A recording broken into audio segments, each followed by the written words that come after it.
હર હર મહાદેવ. તો સોમનાથ મહાદેવ મંદિરના દર્શન કરી લીધા, સરસ દર્શન થઈ ગયા. ક્રિશાનીને દર્શન કરાય એવા. ક્રિશાની બેન તો દર્શન કરે થાકાવી દીધા એને તો. પહેલી વાર બહાર લઈ ગયા, એક્સપિરિયન્સ કર્યો, પણ એના ઉપરથી એવું લાગે છે કે નહીં કે બહુ આગે લઈ ન જવાય. એટલામાં ને એટલામાં લઈ જવાય પણ આગે ન લઈ જવાય.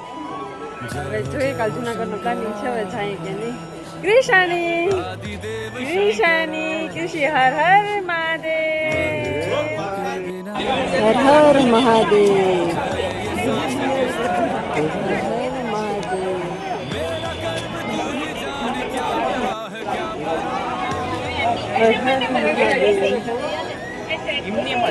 ક્રિશાની એના પપ્પા તો આગળ નીકળી ગયા છે.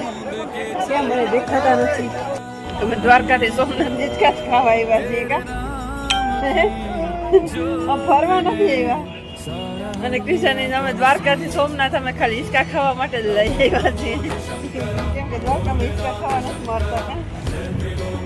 ફરવાનું તમારે એક બાજુ અહીંયા બપોરે હિચકા, અત્યારે હિચકા, હિચકા હિચકા હિચકાવે જ રાખો. એમાં પાછા મમ્મી પપ્પા બે જ હોય હિચકામાં કા.